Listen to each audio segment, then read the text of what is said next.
Welcome to today's presentation on LinkedIn Building a Profile that Gets Results. My name is Arturo Vanessi II. I am the coach chair for District 30. And what I presented here is going to be a PowerPoint presentation on some of the basics that you need to have nailed down to create a profile that stands out. And then we'll shift gears and then we'll look at my profile to get some ideas on how it should be laid out. So when we look at LinkedIn and we think about LinkedIn as a whole, one of the first things I like to ask people is, do you have a LinkedIn profile? Everybody should have a LinkedIn profile because that's now your business card for the new century. Come around 2000, you want to definitely go from having a business card to having a LinkedIn profile, and even sometimes tying your LinkedIn profile to your resume.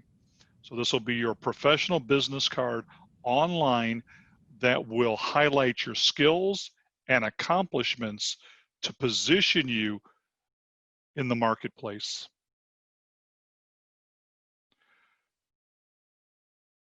When we talk about LinkedIn and why you have LinkedIn, one of the first things you have to ask yourself is, what do you want to accomplish?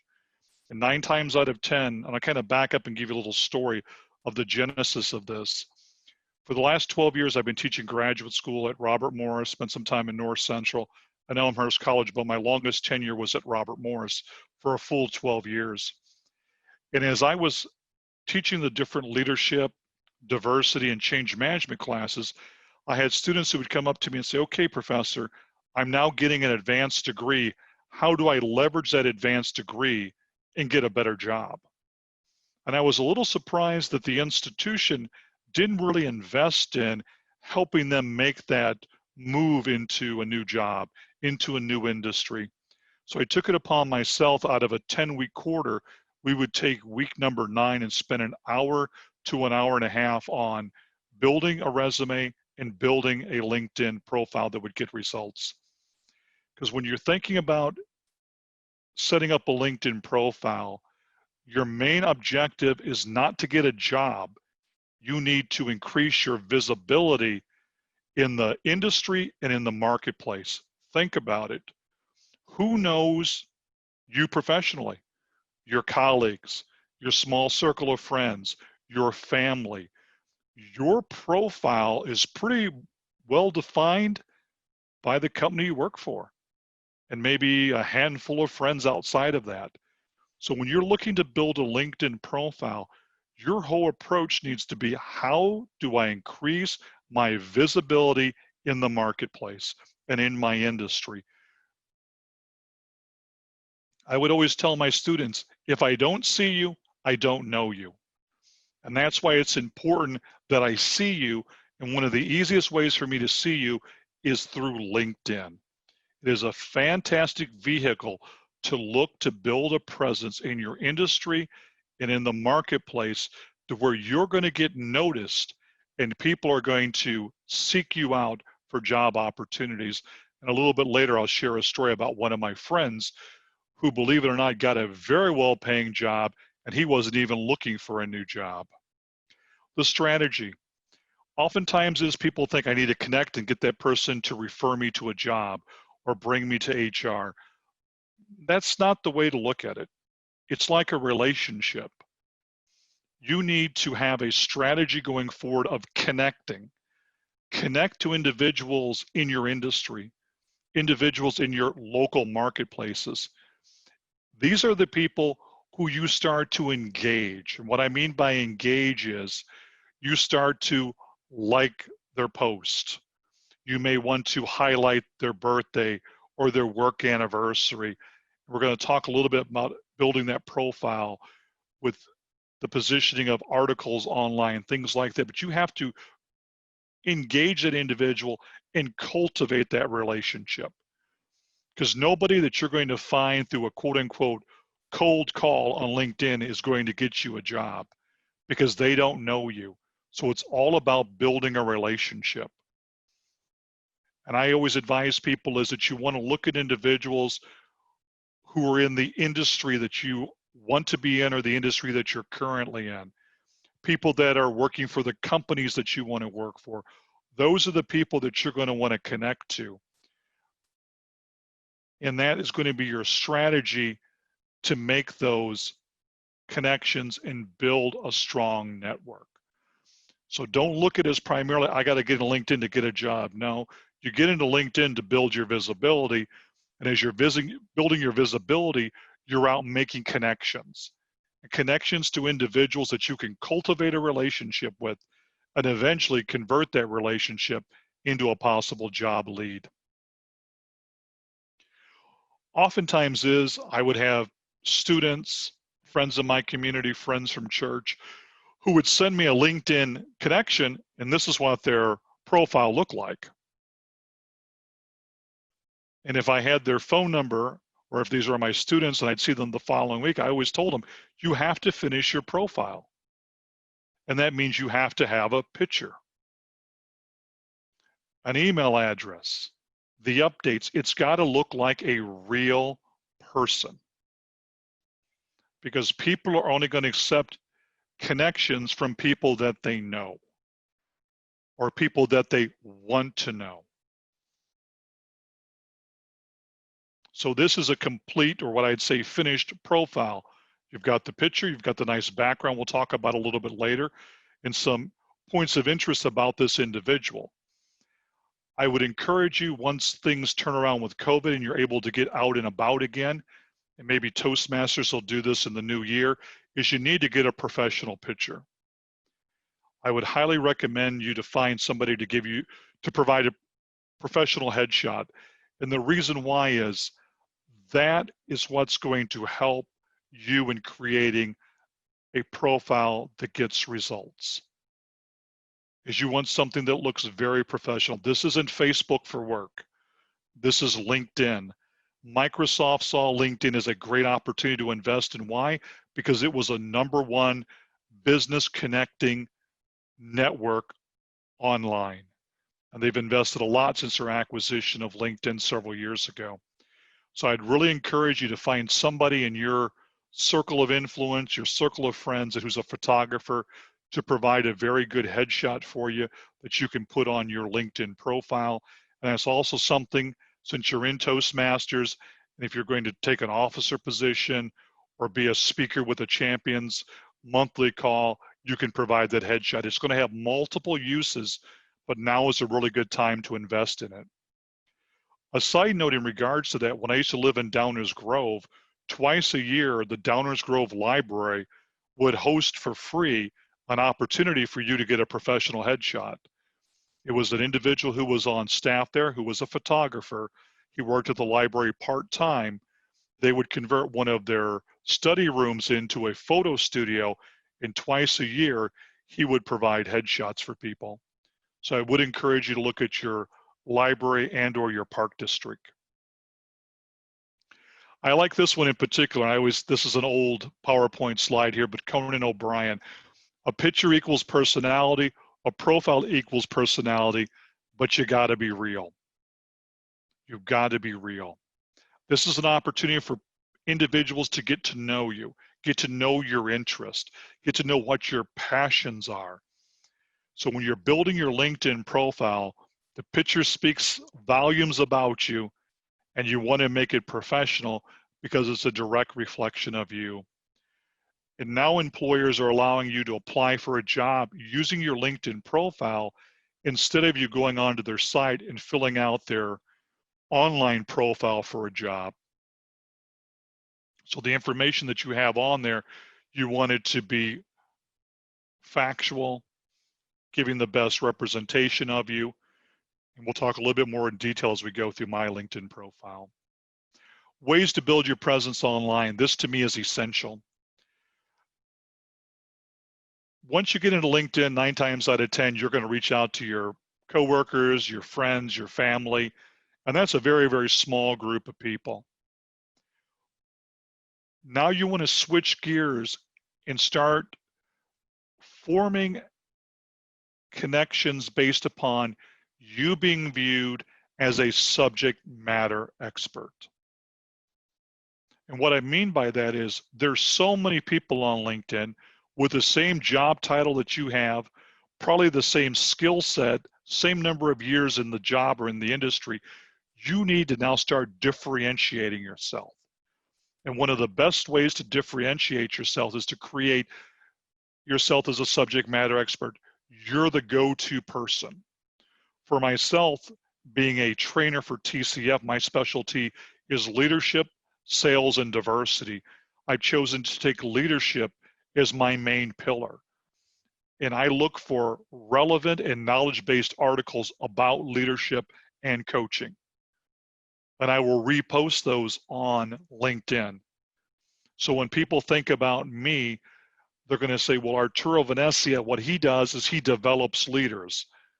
That's what you want to start doing as you're looking at your favorite periodical, if it's Forbes, Fortune, Time, Psychology Today, whatever you're getting in your personal Gmail account, find those articles that you can repost on LinkedIn that are going to add value to your network and add value to individuals that you want to start connecting to. Number two, a very powerful way to build your presence on LinkedIn is creating your own blog. And they allow you to write your own articles on LinkedIn. I think that is a fantastic way, again, to differentiate you and position you as a subject matter expert. And I don't know who will be viewing this in the future, so I'll divide my comments going down two different roads. If you're employed, make sure you check with your company that it's no issue of you doing articles. And the reason why is when you look at your LinkedIn profile, your current employer is linked to your profile. Therefore, the articles that you're writing to a certain degree may be representation of the company you work for, even though you're not doing it with that direct correlation. It's going to be seen as by others as Arturo's writing articles that reflect TCF. So you've got to make sure that you talk to your manager or somebody in the company in regards to that. There's an individual who works in a different line of business than myself. I'm in learning and development, and he gets a blog from a very well-known person in his industry. And he's taken that blog, and the author of the blog has allowed him to attach his information as he educates his team. He got in trouble because when he's sending this out to people in our company and outside of our company, it's still tied back to the company. So just to be safe, I would really encourage you, check with your employer about your ability to write articles without it indirectly causing you any type of professional problems. For those that are unemployed, you need to start writing articles today. Why? You're going to need to establish yourself, again, as a subject matter expert and create a body of work that shows that you're still plugged into the industry and you are a thought leader. I would even encourage my students who currently were not working full-time, only part-time, to start blogging about something of their interest. Because again, this is a chance for you to share your knowledge, share your passion, and start developing yourself as an expert in that material. I've kind of shifted gears in the last, I'd say, 8 months, and I'm doing more coaching and mindset articles that my employer doesn't have an issue with, that I'm using to promote my coaching outside of my full-time job. So I would say identify a niche that you can focus on that again is going to add value to you, to your network, and start positioning you as a leader in that area. Number 3, it's so important that someone reaches out to you and makes that initial contact that you send them a nice message. That's something that I used to do pretty regularly when I first got into LinkedIn. I've been a little lax since, but when somebody makes a connection with me, either they connect to me or I connect to them and they approve it, I just send them a little short message thanking them for connecting with me, and if there's anything that I can assist them with. Number 4, I've really leveraged is through the LinkedIn activity section, you're going to get alerts on people's birthdays, if they've got a new job, work anniversaries, and now anniversaries connected to you. please take that opportunity to recognize them. Since this is done virtual, and 9 times out of 10, you probably don't know these individuals in a social setting, you need to keep positioning yourself in front of them so they remember you. So I've made it a practice that when I see the alert come up that it's somebody's birthday, I type them a personal message. I don't use the one that's already currently there. I type them a personal message. And when they get a new job, definitely. Why? Because you're recognizing their success. And when you celebrate their success, they're going to remember you. Number 5, join and contribute to groups. Sometimes that is a hit or a miss. It's almost like Facebook. The groups that you join usually don't stay to the mission that they said they were set up for to begin with. So I would say pick and choose which ones you join, making sure that they are a representation of you as an individual. Maybe it's something that you're passionate about or that you want to be known about, but realize whatever groups you join, other people are going to be able to see from your profile the groups that you have joined. So be very professional in that approach. Number 6, comments and liking posts. Everybody likes to be noticed. One of our basic human needs is to be recognized as an individual, to be praised for our accomplishments. And this is an opportunity for you to, again, strengthen that relationship. You made the connection. How do you grow a relationship? By doing this. And I go a little bit further than just the thumbs up or anything like that. I will literally type something in there, especially if this is a relationship that's important to me, that I want to keep cultivating and growing. I take my time to do that.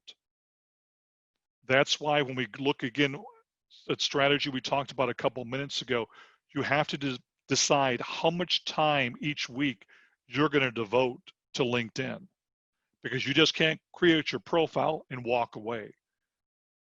You have to cultivate it. And to cultivate it is maybe you spend 20 minutes in the morning on a Monday, then you do it again on a Thursday, and maybe you do it one day over the weekend.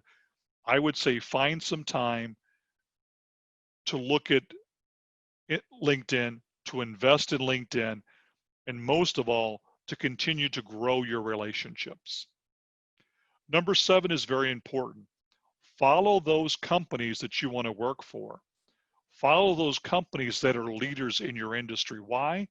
Because they're going to be posting articles and information that is going to help you understand them, to where when you get an interview, you can talk intelligently about that organization.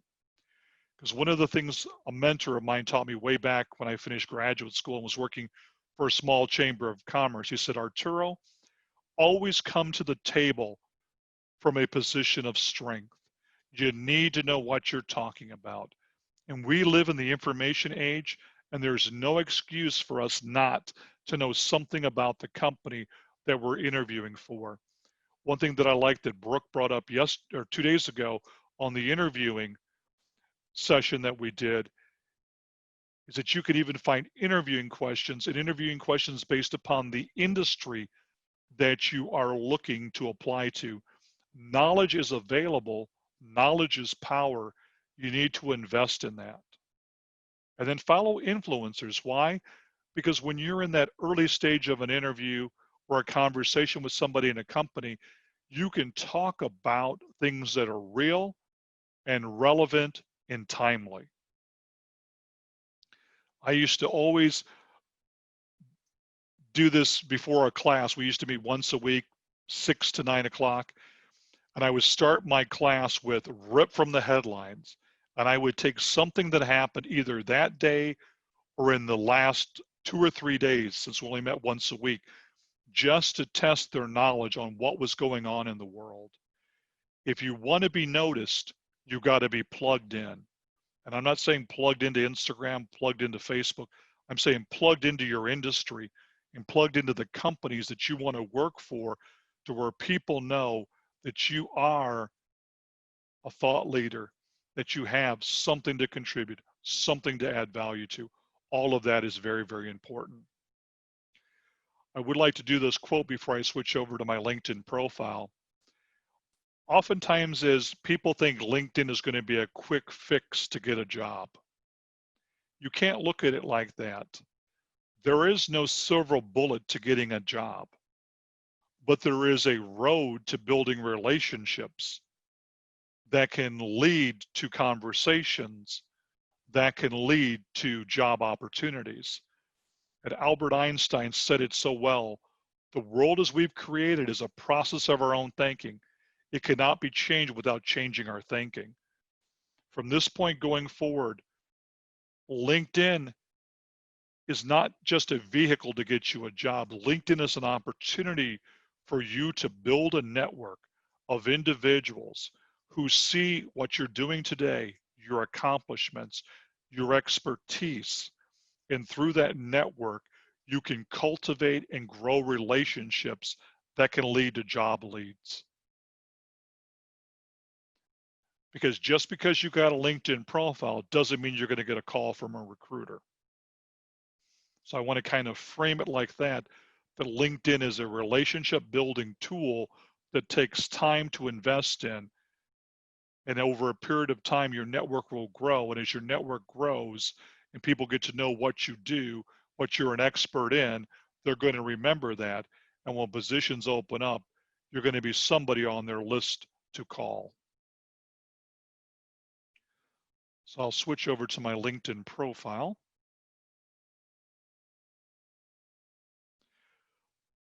Looking at the LinkedIn profile, I'm going to just go section by section. First and foremost is going to be this main header part.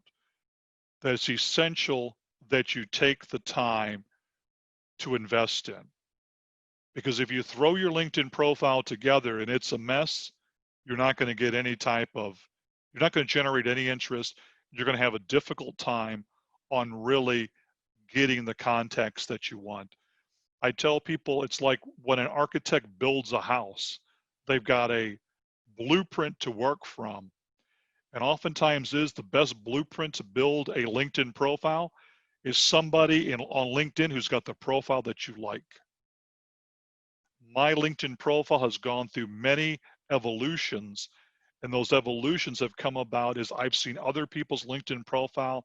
I thought that looks good. That's what I need to highlight. That's where I want people's attention drawn to. So to start out with, we talked earlier, get a professional headshot. And make sure that you're dressed for the position that you want. Number two, LinkedIn allows you to set a back screen to it. Another picture, this one happens to be downtown Chicago. And I don't recall if this was for Valentine's Day or Easter because I noticed that Buckingham Fountain is purple, but I really like that picture because that picture to me lets people know right away that I live in the Chicagoland area. And I think it's a very classy picture, something that you would find literally hanging on somebody's wall. I think it draws your attention to it, especially the purple in Buckingham Fountain. That's what caught my eye. Next, your name. And when you have your name spelled out there, something that I learned early on is put those three initials of any, put the initials of any advanced degree that you have at the end. Because right away people know I have an MBA. That's a differentiating factor from other people who are engaged in learning and development. I have an MBA. So this is kind of like the things you want to highlight that will get the reader or the viewer's attention to look a little bit more, to review your profile. The next section is what Sima Dahl, during our second day of our virtual conference, talked about. It is that headline. And I'll open it up here so you get the exact term for it. That headline needs to tell people the value that you add. And I had seen Sima Dahl twice in less than 8 months. Toastmasters just recently, last fall, the National Speakers Association Chicago chapter. And that's when I created that headline. because I had a headline that basically said that I was a trainer in leadership and sales and diversity. And I'll never forget Sima Dahl when she said, your headline needs to tell people what change or value add you can bring to their company. And as a trainer, my whole focus is on developing high performance individuals and teams. About 3 years ago, our organization invested in an industry standard called Richardson's Sales and Developmental Coaching Program. It is a sales framework and a coaching framework. Only 4 of us in all of learning and development were selected to be certified in that. And with that certification, our whole focus was on individual and team development in the area of sales. So that's what I want my headline to reflect. The second sentence, increase organizational results. That's what companies are looking for. Someone to walk in the door and start contributing, to move the needle, to move the company forward. And then I put the last phrase or statement down there, empower individuals. It would have been empowering, but I ran out of space because they only give you so much room in that headline, and I wanted all to be shown is empower individuals. Then my current position pops up, which is the Learning and Development Senior Specialist role that I have at TCF Bank. That's why when you do post on there or you blog on LinkedIn, it's going to be tied back to your current position. And then it will show your last education. For me, it was North Park when I earned my MBA. So this to me is one of the most important parts of your LinkedIn profile, and it's going to take you time to develop it. But I would start with the picture, the background picture, a very good description of the value that you can add to any company, any organization that you join. And as you start to connect to people or you do a search for individuals that have the same job title as you, you're going to see what they have. And what I would simply tell you is use the snippet tool. I use it all the time. And just snip this section and put it in a Word document. I've gone so far as I've used OneNote primarily as my electronic notebook for everything. And that's where I put a lot of my ideas that I borrow from other people, is I have something specifically in my OneNote with a tab on LinkedIn and enhancements I want to make to my LinkedIn profile. Next section is the About section. And this is a chance for you to kind of summarize who you are beyond your position. I would say your professional summary is the way I look at it. And most of the profiles that I saw started with basically 3 descriptors. And 3 descriptors that highlight the value that you add. Influencer, for those of us in learning and development, and coupled with the coaching I do outside of TCF, we're an influencer. We're able to change the mindset of those that we are training. We shift the paradigm, as the late Dr. Stephen Covey said. Also, I'm a coach. Part of my work at TCF and part of my work outside of TCF is coaching. I have a passion on developing people. That was kind of the genesis of this professional development series, is I wanted to help position the Toastmasters members to be able to move forward in their career, or if they were laid off during this time, to be able to restart their career somewhere else, to skill them up to where they would be able to put together effective resumes, win at those interviewing, and then be able to have a LinkedIn profile that delivers results. Because your LinkedIn profile is going to help you get your next job and all your future jobs, because most organizations are either passively recruiting from LinkedIn, which I'll share a story about my friend Clyde later, or when you apply for a job, you're going to do it through LinkedIn. What I did highlight here, and it's a little bit lengthy, is my areas of expertise. If you were part of my resume writing session last month, I talked about having a section of your resume talking about professional skills. So I plugged that into my LinkedIn profile. The resume that I talked about last month, that master resume that has all of your skill sets, all of your information, I basically cut and pasted that into my LinkedIn profile.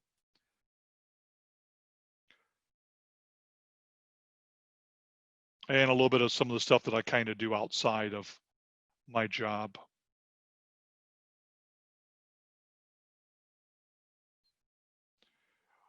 Here's where, as you write articles or you do any type of post, those featured posts will appear here, talking a little bit about you and your accomplishments. Dashboard is who's looking at your profile. Because of my visibility and learning and development and the coaching that I do outside of TCF, I post regularly on social media, including my Facebook coaching page, my Instagram account, LinkedIn, as well as Twitter. So I have generated some interest on a post that I've just done recently. This is a great gauge for you to see how visible you are and what you might want to do to enhance that visibility. As a coach, one of the things that I wanted to do, and having a heart of a servant, I provide career advice. That's where LinkedIn will ask some of us more skilled, professional, tenured individuals to coach others. And that's something that I've been doing probably for the last, I'd say, 8 months on LinkedIn. Here's the activities. Any posts that you put on there will appear here, even if you comment on somebody's accomplishments. One of my colleagues was just recognized by our corporation for the outstanding work that she has done on our merger. We're in the midst of merging with another bank. So I wanted to recognize her, and that will pop up here in your activity feed. You can see I have a little bit less than 3,000 followers. Now let's look at experience. Going back to last month's seminar on resume writing, you take your master resume and you start building your experience. And building your experience on highlighting those skills, expertise, accomplishments that you have currently garnered that you want to use as an opportunity to move somewhere else. You have to give them a snapshot of who you are, what you've done, what you've accomplished. So that will pique their interest to have a conversation. And what I like about LinkedIn, how they've changed, is now, no pun intended, you can link your job growth in a particular area. Like at TCF, I've done basically 3 moves in the 8, almost 9 years that I've been there. You're going to need to Google that on how to build that thread that shows that you moved from one job to the other, because that shows that you're ambitious, that you're accomplished, that you have added value to the organization, and you have been rewarded with advancement. I put a little one-line blurb in here for those individuals who may not know about TCF. As I mentioned in the resume writing session, you need to let the viewer of your resume or LinkedIn profile know who you work for. And a little one-line blurb in there does a lot. And the beauty here is you can add as much as you want. I've got a section for accomplishments. Having said that, I would also encourage you, as you take on new responsibility, update your LinkedIn profile like you would your resume, because it's a living, breathing document that's going to position you for success when it's a clear reflection of your success. Next section I've got here may surprise a lot of you, is Toastmasters. That's the second career entry I have. Why? Because Toastmasters is internationally recognized. Why? I've taken a leadership role in Toastmasters, only have been involved with Toastmasters since February of 2019. I've been very fortunate that Stella has opened up so many leadership opportunities for me at the district level. And I want people to see that.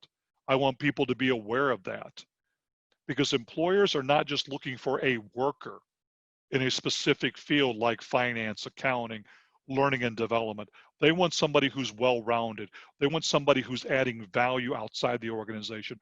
They want to know about your interests. They want a holistic approach of who you are. And I am very proud to be involved in Toastmasters. I'm very proud to serve in District 30. And I know that that is important. As you look through our District 30 Committee of Leadership, one of the things that I quickly put on here right after the virtual conference, and I'm not kidding, the conference was done, I think 6 o'clock on Sunday. Within 24 hours, I put that blurb here that I was involved in the virtual conference. Training is moving to in an online world because of COVID. As I look to move up at TCF, or if I look to move outside of TCF, I want people to know that I've done online training and I've been involved in an online conference. My next entry is the company that I have on my own that I've been doing. I have my employment with Robert Morris, and I basically have gone back quite a ways, probably a lot further back than most people would recommend. I went back to 1997. Some of these, because these jobs are all in the financial service arena. Are they still relevant? I really don't think they're going to spark a conversation, but that's one thing that I haven't taken off. And it doesn't matter if you have more on there or less. The bottom line is it has to be a really good representation of you. Education, very important that you have your education here. I mentioned in the headline at the top with my name, NBA. But then you look at the year that I earned my NBA. I always tell people the joke is I earned my NBA before the internet was even developed. I had to go back to the library and use a Dewey Decimal System. I can remember that I didn't even have Excel. I think I had Lotus and I had WordPerfect to do my papers at the graduate level. License and certification, again, another differentiating factor that's important for you to put here. I highlighted my life coaching certification that I received from an organization in Naperville. That's important in the workplace and outside the workplace. I was inspired up coming back from a missions trip to get a certification in English as a foreign language. I taught ESL last year. This is something that as I get older, I want to keep in my back pocket so I can kind of do that on a volunteer basis. My Richardson certification in sales and developmental coaching, that's very important to have on my profile because again, that differentiates me from other trainers. It is an industry standard. BMO Harris as well as PNC has used them for their sales training program. Then I've done some work with Covey as well as DISC. Endorsements. These are people who your profile pops up and they have a chance to endorse your skills. I think it's nice to have endorsements. Do I think it tips the scale? No. I think what really tips the scale is going to be the body of your resume inputted here on your LinkedIn profile with your accomplishments and any certifications. But it's nice to be recognized by your peers and to be endorsed. Recommendations probably carry a little bit more weight. And these are the ones you need to openly solicit. I have not been good at keeping up on my recommendations because I'm on a pretty established career path with TCF. But if I were looking to change jobs or if I were currently not working, I would seek out people who know me on a professional basis to put together a recommendation. And then you approve the recommendation before it goes on your LinkedIn profile.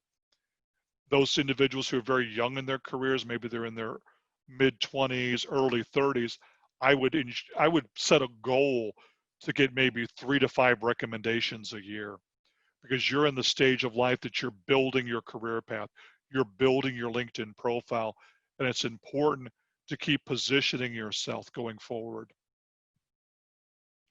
Next section is the accomplishments. The first is the organizations. And these are the organizations that I'm involved in. It's very important when people are looking at my LinkedIn profile to know my interest, to know my passion. professional awards and honors that I've received in the past. Whoops. Some of these are a little dated here, but these are things that I've been recognized in the past, and I've also done some publications and projects. Interest, these are the influencers that you're following. Again, you want to follow companies that are either leaders in your industry or companies that you want to possibly work for. Also, you want to follow influencers, individuals that are shaping and impacting your industry or the world as a whole, because they're going to post articles that you're going to want to reshare in your network. You're going to learn from them. You're going to get access to what I say is a lot of cutting edge ideas in new learning. I've always been following GE, General Electric. What Welch did with that corporation is absolutely phenomenal. And they are a leader in so many different industries that you just get great articles that you can learn from as well as you can share. We'll switch over to the network. Oh, correction, I have 2,994 connections. These are the people that if you double click, it'll open up. They'll be the people that you're connected to. This will allow you to specifically focus on a company maybe that you're wanting to connect to or reconnect with a friend. What I've done with a lot of my graduate students as we've moved on, as I should say, as they've moved on from graduate school, I've tried to stay connected with them on LinkedIn because I always like to know what they're doing with their life. And I like to share this fun story. I had a student very, very young. I was teaching graduate school at North Central. And it was amazing. He was not one of my top 25 students. I was really surprised. I mean, he was going through a lot of personal issues while he was going to graduate school. I knew he was newly married, had a child, had a lot on his plate. So he struggled to get through graduate school. Go out about 7 to 10 years. And I was already connected with him on LinkedIn because that was a project we did in graduate school. I found out he became president of human resource for a hospital chain. As soon as I saw that pop up on my notification feed, I sent him a very nice message. And I thought that is incredible to see this student grow so much through adversity, grow so much as they had demands on them that were just inexorbitant for a graduate student. I mean, he was going to graduate school full-time, working full-time, wife just had a baby. I think he was newly promoted. It was amazing to see him grow. So I love to see the accomplishments of those individuals in my network grow, especially my students. The job section. This is an opportunity for you to get yourself on the radar screen of companies. And how do you do it? You set up a search. Here I have for training managers. That would be the next step up for me. And I can sort it by the most relevant. I can sort it for the last week. That allows you to drill down that data even deeper, which I think is fantastic. Experience level. You definitely want to be looking, like for me, I want a mid-senior level position. That's what I would definitely like. Director would be nice, executive. It will take this search and even narrow it down more.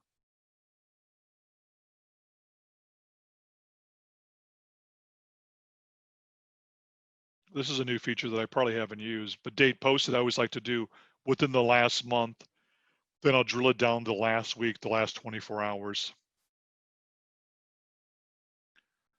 Let's switch over to L&D.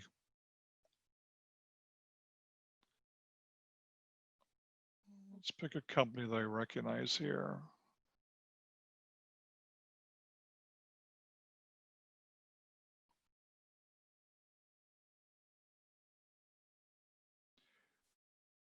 As I mentioned early on, what's beautiful about LinkedIn and the money that Microsoft has invested in them, that oftentimes is employers will let you do the easy apply to where you will basically hit that button, give them permission, and they will upload everything from your LinkedIn profile directly into their job applicant software.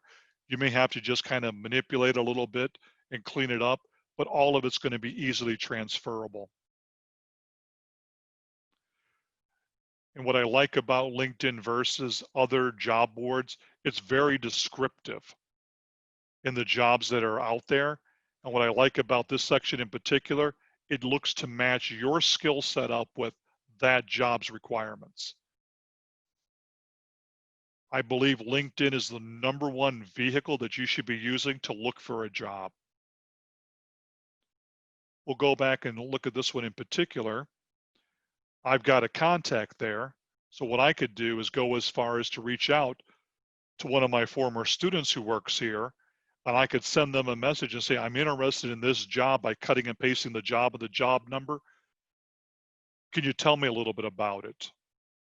I've heard some people in my network say that has led all the way to them getting a call on a job. So definitely looking to grow your network in an area to where you're going to have influencers in those companies should be a goal of yours. We'll go back to my profile so I can share a story about my friend Clyde. My friend Clyde was working for probably one of the top IT companies in the world. The only bad thing about it, it's required international travel, and Clyde's wife had just had a baby, and it was really difficult for her to balance 2 children below the age of 6. So he thought, it's okay, this job, I'm going to just keep doing it. I'm making great money. It's very well known. And he got a message through LinkedIn from a very well prestigious consulting and accounting firm. And he disregarded it. 3 weeks later, he got another one, disregarded it. 2 weeks later, he got another one, disregarded it. Then he got another one. He finally decided, you know what, I'm going to just talk to this person. He started a conversation and was able to go to one of the top 2 consulting companies in the US, saw a $50,000 pay increase that pushed him well above 6 figures with no travel, ability to work from home. He even has through this company that if his child is sick and is unable to go to school, they'll send somebody over through some additional service to take care of his child if he had to go to the office or he had a client's meeting. I was literally shocked. And then I mentioned that in one of my graduate classes, and I had 2 human resource professionals, and they said that that term is called passive job seeker. That is to say, you have a profile on LinkedIn, you are not actively looking for a job, but recruiters are actively looking for candidates. When they put in their search requirements, your LinkedIn profile pops up, and that will lead to a first contact. Most people don't know that, and they disregard a lot of these, thinking, I don't know this person, why am I going to engage them? But that is what's called passive recruiting. Because of passive recruiting, you have to have a very, very strong LinkedIn profile. Start with the basics, connect to people, and as you're connecting to people, find those individuals that have similar jobs or experience as you. Take the snippet tool, just snip those little areas that you want, put them in a Word document, and go back and redo your LinkedIn profile. I would say every quarter you should be looking at your LinkedIn profile whenever you have a job change, a change in responsibility, a new accomplishment, an advancement in Toastmasters, maybe an award you've won in Toastmasters. You need to plug that into your LinkedIn profile. It's a living, breathing document that shows who you are, what you can do, and the impact you can make in a company. I'll open it up to any questions. Would love to just compliment you on this really in-depth presentation. It was extremely knowledgeable, all the information you brought to the table, and I want to thank you for sharing that with us. Incredible information, don't you think? Thank you very much. Like I told you before, and I'll kind of give a snapshot since Mike doesn't know my background unless you're on that resume writing, is that I was a lender for about 15 years, and right after 9/11, we went through that recession, and I was laid off, and I literally had to reinvent myself. I went from being a small business and franchise lender to a trainer, and I had to do that on my own, and I was very fortunate when I got laid off. I was teaching at that time, so I ratcheted up my teaching, and then I started doing my consulting and training on the side. And through this ordeal, I met a lot of HR professionals through the different networking events I went to. I was also serving on the board of 2 Hispanic organizations, Chicago chapters. So I was always picking their brain and saying, how can I get myself back into the game? What do I need to do? And they literally walked me through resume writing, and they walked me through LinkedIn. Well, I think you turned on a lot of people by presenting today, because I got ideas from what you were saying. And there's so many things we can do for District 30 and our members by helping them get a better page up, and networking with each other is just going to build a lot of success. True, and I'd really encourage, and I'm going to frame it like this. I would encourage us all in Toastmasters to connect on LinkedIn. Why? Doesn't matter how your profile looks, for one basic reason. There's going to come a time in your professional life that the world's going to change. And if you don't have a network then, how are you going to have a network later? And it's just like, you got a business card, you used to have it in that little Rolodex everybody had on their desk. Right now, your electronic Rolodex is LinkedIn, and I never turn down a request unless it doesn't have a picture, and I don't know where they're from. But the bottom line is I always make myself available. And as time goes on, if you ever wanted me to take a quick look at your LinkedIn profile, I can give you a quick overview, but there's tons of articles, even on LinkedIn's website, that would just blow your mind on how you can enhance it and take it to the next level. Sima Doll has a great LinkedIn profile. I was like shocked when I saw hers. One of the things that I got out of today's session was that what you just said was basically, we have about 2,500 members in District 30, 2,500. And we always wanted to create a network opportunity for them. We all talked about it, all have different ideas on it. But if we could encourage each member to go ahead and create a LinkedIn profile, my goodness. And if we get linked to get together, we are going to build such strength, because we'll know from the different companies that we work with, different schools, different entities, how much we can actually support each other. And I'd even take it a step further, is that once we're able to do a in-person TLI, is that through our LinkedIn, of course, through our Toastmaster network or LinkedIn, we get an individual come in there and do headshots. And we just do that for free or a very nominal cost, because everybody needs a nice professional headshot, and then tie that into LinkedIn. And I really think that the value we can add, because LinkedIn is the main vehicle to get a job. You can go on to monster.com, you go into Indeed, you can go to all those sites, but they don't give you the high level connection that LinkedIn gives you. And for some reason, LinkedIn has this professional look to themselves that, that just gives it another culture effect on the people that are viewing it, that it is something very professional. And once Microsoft bought them, everything changed. And to me, it is a must have for any professional.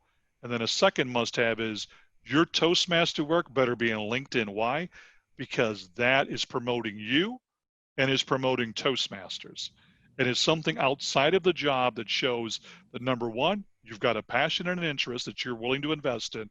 And number two, you're adding value. And number three, you're growing your skills. Because in today's world that we're in with COVID, there's no excuse for us not to invest in our skills. And investing in Toastmasters, to me, is one of the greatest ways to literally change the trajectory of your life. The interesting thing with LinkedIn now, it's something you need to keep up on a regular basis, because they are changing so much. And I'm on LinkedIn seminars every week, and every week, I'll be on a hour and a half seminar about LinkedIn. Most, for an hour and 15 minutes will be stuff I've heard 1,000 times before, but that last 15 minutes, all of a sudden it's like, oh, shoot, that changed. I got to go change something. So it's good to keep up with it there. And also, whereas like, Indeed and Monster and Career Builder are about, hey, I'm in the job hunt, so I need to be on there to look at job things. LinkedIn is about growing your not just looking for jobs, but growing your career. Yep, very well said, Mike. I'll borrow from Sima Dahl when she said, "You're the CEO of you." And since you're the CEO of you, you should be making investments in you. And LinkedIn, since most people are not an entrepreneur, they're working for somebody, maybe have a side hustle, a side job. You're the CEO of you. Why wouldn't you want to position yourself in the best way possible via LinkedIn? Even if you're a speaker, I mean, I do NSA. How many of the NSA members all have very strong speaking profiles on LinkedIn? I'll tell you, I had an interview last week for a job that I feel like I'm a great fit for, but I did not know about the job. The recruiter found me on LinkedIn. Yep, passive job seeker. Very good. That's a I have testimonials we need, a Mike. friend at my old company who was not in a job hunt, but he would be on LinkedIn. He participated in commenting on articles and sharing articles on, in our industry. And a competitive company actually reached out to him and offered him a job because they had seen his comments and seen him interact with people they were connected with. He wasn't looking for a job at all, but ended up getting a much better job just because of his activity on LinkedIn. One of the industry leaders I follow, James Wedmore, who's, I think his company makes about 10 million a year, pretty impressive guy. He has a new series out called The Digital CEO. And he talks about, because of, we'll just say, LinkedIn and social media, that you can become a digital CEO of you. It's so important for you to invest and understand that we're no longer confined to a business card. We're no longer confined geographically, that you can have an international presence. My friend Clyde, after he got that job with this big consulting company, wrote a book. He sold it international on Amazon. It shocked the heck out of me. But he had followers in all these different countries. And he goes, because his new employer loved the work he did with his previous employer, and he wrote a book, and lo and behold, it was another, feather in his cap with the company. Nice. So now he's an international author. He keeps throwing that at me. So, well, thanks again for joining. I wish you all the best. And Mike, if you want to connect, go ahead and shoot me a connection through LinkedIn by all means.